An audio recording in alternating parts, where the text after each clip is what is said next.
Dear student, YouTube channel PKJD में आपका स्वागत है।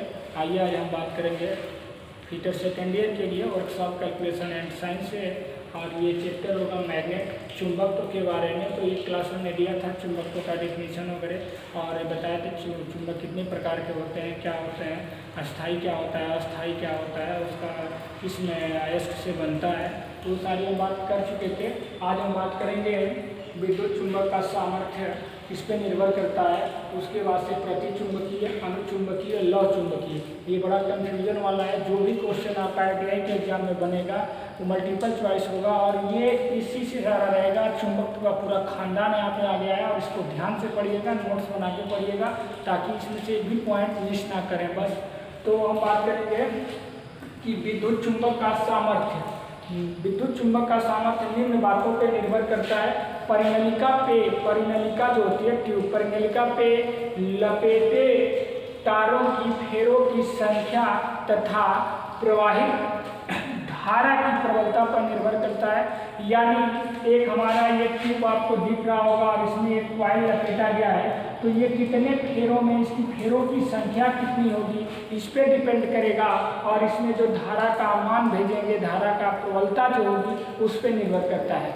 तो चुंबकत्व का जो सामर्थ्य होता है, सामर्थ्य किस पे निर्भर करता है, तो लपेटे गए ट्यूब पे तारों की फेरों की संख्या पे, और जो उसमें धारा प्रवाहित होती है उसके प्रबलता पे। ये दो चीज़ ध्यान में रखिएगा कि चुंबक का जो सामर्थ्य होता है वो ट्यूब पे लपेटे गए फेरों की संख्या पे और धारा जो उसमें प्रवाहित की जाती है उसके प्रबलता पे निर्भर करता है। अब हम बात करेंगे प्रतिचुंबकीय, अनुचुंबकीय और लौ चुंबकीय। प्रतिचुंबकीय को इंग्लिश में बोलते हैं डाईमैग्नेटिक, अनुचुंबकीय को बोलते हैं पैरामैग्नेटिक, और लौ चुंबकीय को बोलते हैं फेरोमैग्नेटिक। तो लौ चुंबकीय और अनुचुंबकीय और प्रतिचुंबकीय, इन तीनों के बारे में जानेंगे। थोड़ा सा ये हम अपने ट्रिक से हम बनाए हैं ताकि आपको याद करने में आसानी होगी, और इसको काफ़ी केयरफुल होकर समझिएगा, और बहुत अच्छे से समझाने की कोशिश करेंगे।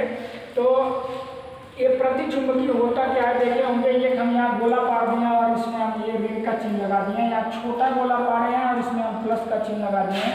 ये बड़ा गोला है और इसमें बड़ा प्लस का चिन्ह है, बड़ा प्लस का चिन्ह है। तो हम बात करेंगे प्रतिचुंबकीय की, कि प्रतिचुंबकीय के अंतर्गत कौन कौन से तत्व आ जाते हैं। तो हवा, पानी, लकड़ी, कापर, ये जो होता है प्रतिचुंबकीय के अंतर्गत आता है। क्वेश्चन ऐसे बनता है कि निम्नलिखित में से कौन प्रतिचुंबकीय है। ऑप्शन में दे देगा copper, sodium, nickel, cobalt, copper, sodium, nickel, cobalt, और कहेगा निम्न में से प्रतिचुंबकीय होगा। यह क्वेश्चन ऐसे पूछ सकता है कि निम्न में से प्रतिचुंबकीय है।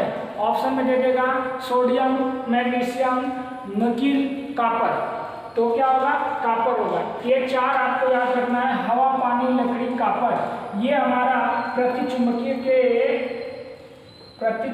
के अंतर्गत आते हैं। अब हम बात करें अनुचुंबकीय। अनुचुंबकीय को बोलते हैं पैरामैग्नेटिक। तो पैरामैग्नेटिक ये समझने वाली बात है, इसमें बहुत सारे तत्व आते हैं, और बहुत सारे तत्व आने की वजह से थोड़ा जटिल हो जाता है, लेकिन इसको एक शॉर्ट में हम अपने हिसाब से याद करने के लिए एक ट्रिक लगा रखे हैं, और इस ट्रिक से आप याद करिएगा, बिल्कुल आपको याद हो जाएगा, कोई दिक्कत नहीं हो जाएगा, कोई दिक्कत होगा नहीं। देखिए अनुचुंबकीय के अंतर्गत ऑक्सीजन आएगा, तथा जिसके अंत में मॉल लगा हुआ, जैसे सोडियम, मैग्नीशियम, ये सब जो है हमारा अनुचुंबकीय के अंतर्गत आता है। आप कहेंगे हवा और ऑक्सीजन में क्या अंतर है, तो हवा हमारा क्या है, एक मिश्रण है, और ऑक्सीजन क्या है, एक तत्व है। ऑक्सीजन में ओनली ऑक्सीजन रहेगा और हवा में बहुत सारे चीज रहेंगे। तो मिश्रण क्या होता है, किसी तत्व को एक निश्चित अनुपात में मिला देने से जो बनता है वो हमारा यौगिक बनता है, और किसी तत्व को किसी निश्चित अनुपात में न मिलाया वैसे मिला दें उसको मिश्रण कहते हैं, वो हवा है। और किसी तत्व को एक रेशियो में मिला दें वो हमारा यौगिक हो जाता है, कंपाउंड हो जाता है। तो ऑक्सीजन हमारा जो है ये हमारा सिर्फ और सिर्फ इसमें ऑक्सीजन है। अभी ऑक्सीजन और हाइड्रोजन को एक रेशियो में मिला देंगे तो वो पानी बन जाएगा, H2O बन जाएगा। तो H2O बन जाएगा तो क्या हो जाएगा, यौगिक हो जाएगा। लेकिन हवा यौगिक नहीं है, हवा क्या है, मिश्रण है। तो यहाँ ऑक्सीजन और हवा से बिल्कुल दोनों आपस में एक नहीं है, भिन्न है, ये बात क्लियर करिएगा। तो अनुचुंबकीय के अंतर्गत ऑक्सीजन तथा जिसके अंत में मोह लगा हो, मोह लगा हो इसलिए हमने इस चीज को बता दिया कि जितना कुछ इस पे सेट कर जाएगा, जिसके अंत में मोह लगा होगा, समझिए वो अनुचुंबकीय के अंतर्गत आता है। अब क्वेश्चन कैसे पूछेगा कि पूछ देगा कि मैग्नीशियम होता है प्रतिचुंबकीय, अनुचुंबकीय, लौहचुंबकीय, इनमें से कोई नहीं। तो इसके अंत में क्या लगा है, मोह लगा है कि नहीं, मैग्नीशियम, सोडियम, पोटेशियम, ये सब क्या है, इसके अंत में नाम के अंत में मोह आ रहा है, मतलब समझ लीजिएगा कि ये क्या होगा, अनुचुंबकीय होगा। या क्वेश्चन ऐसे भी पूछ सकता है कि मैं अनुचुंबकीय के अनुचुंबन में से कौन से तत्व अनुचुंबकीय होंगे, ऑप्शन में दे देगा निकिल, कोबाल्ट, पोटेशियम, कॉपर। तो क्या होगा, पोटेशियम, पोटेशियम हो जाएगा। हम लिखे नहीं हैं, दो ही लिखे हैं, सोडियम, मैग्नीशियम, पोटेशियम बहुत होगा।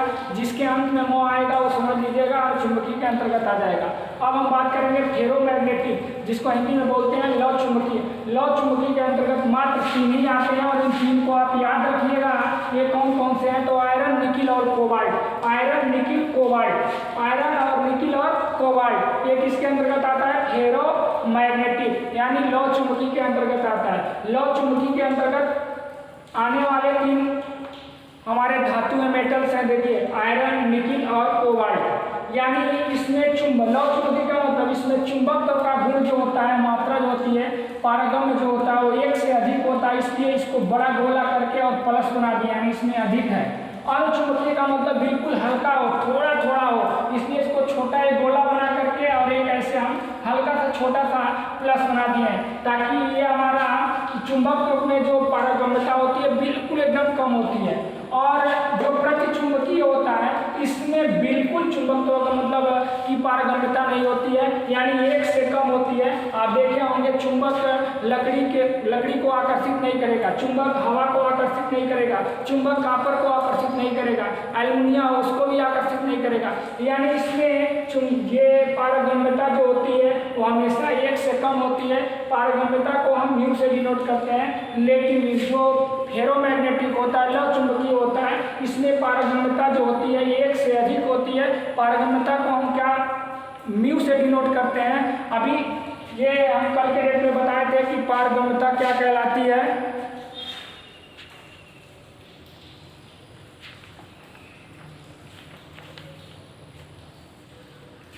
पारगम्यता क्या कहलाती है, यह राशि बताता है कि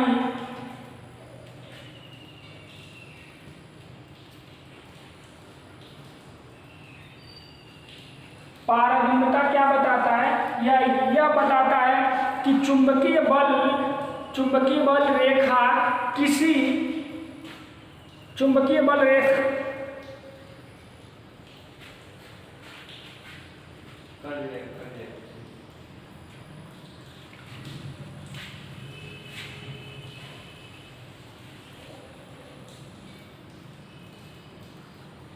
पारगम्यता क्या बताता है, यह बताता है कि यह राशि को दर्शाता है और बताता है कि यह चुंबकीय बल रेखा किसी वस्तु को कितनी आसानी से पार कर पाती है, कितनी आसानी से किसी वस्तु को पार कर पाती है। कौन, तो चुंबकीय बल रेखाएं जो होती हैं वो किसी वस्तु को कितनी आसानी से पार कर पाती हैं, वो दर्शाता है हमारा क्या, पारगम्यता।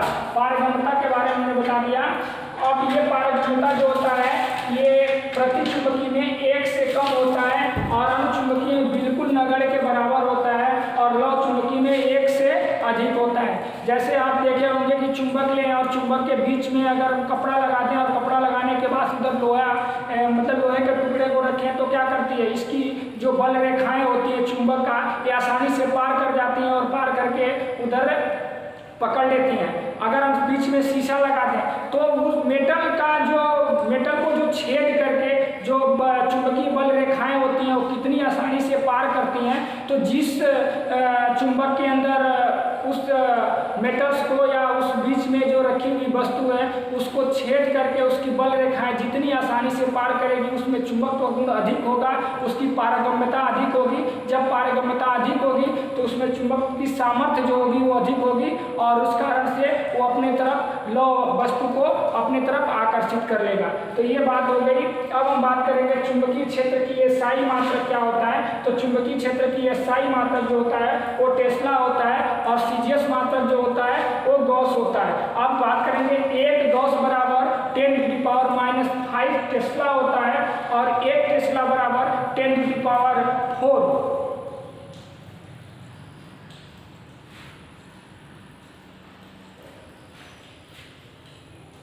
हाँ, अब हम बात करेंगे चुंबकीय क्षेत्र की SI मात्रक क्या होता है। तो चुंबकीय क्षेत्र का SI मात्रक टेस्ला होता है और चुंबकीय क्षेत्र का CGS मात्रक गॉस होता है। तो एक गॉस बराबर 10⁻⁴ टेस्ला होता है और 1 टेस्ला बराबर 10⁴ गॉस होता है। देखिएगा यहाँ पे जब ये एक गॉस होगा तो 10⁻⁴ टेस्ला होगा और जब 1 टेस्ला होगा तो 10⁴ होगा, माइनस नहीं होगा और ये 10⁴ गॉस होगा।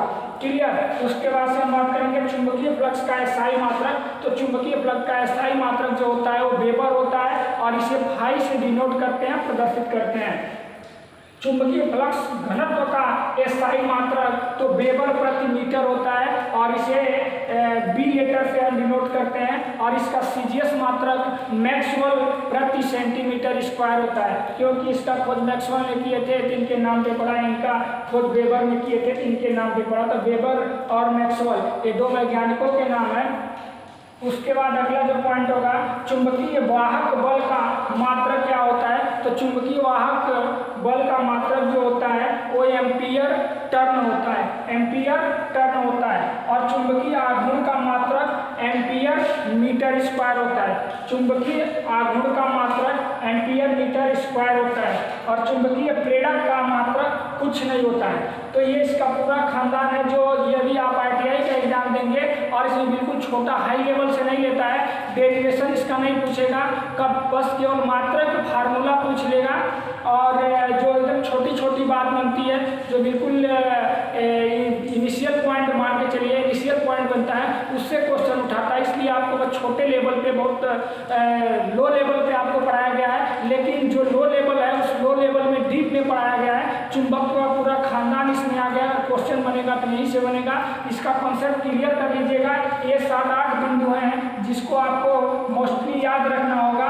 अगर इसको आप याद रखते हैं, इसको समझ गए हैं और आंसर देने में आप सक्षम हैं तो बिल्कुल आपका क्वेश्चन मिस नहीं होगा। इस चैप्टर से जितना क्वेश्चन आएगा इसी से आता है। अगर लक बाई चांस अगर बाहर ही आया तो उसके लिए हम आपको जो ये क्वेश्चन का सिलेक्टेड नोट देंगे उसमें आपका इंक्लूड रहेगा। तो आज के लिए बस इतना ही और इसमें जो कुछ हमने बताया एक बार और रिविजन कर दे रहे हैं। चुंबक, विद्युत चुंबक का सामर्थ्य के बारे में बताया, चुंबक के बारे में बताया, अनुचुंबक के बारे में बताया, लव चुंबक के बारे में बताया और चुंबकीय फ्लक्स के मतलब मात्रक क्या होता है, चुंबकीय फ्लक्स घनत्व का मात्रक क्या होता है, चुंबकीय वाहक बल का मात्रक क्या होता है, चुंबकीय आघूर्ण का मात्रक क्या होता है और चुंबकीय प्रेरक का मात्रक तो होता ही नहीं। इन सारे चीज़ों को हमने बताया। यहाँ से 10-12 क्वेश्चन बनेंगे। आप बिल्कुल ये मान के चलिए कि चुंबक का पूरा खानदान इसमें आ गया। जो छोटी छोटी बात होती है बिल्कुल लो लेवल पे होती है। आपका जो एग्जाम होगा वो आप ये इलेक्ट्रीशियन ट्रेड के नहीं है, फिटर ट्रेड के हैं, तो आपको जो कुछ भी ये पूछेगा बिल्कुल लो लेवल से पूछेगा, लेकिन एग्जैक्ट बात पूछेगा, सटीक बात पूछेगा।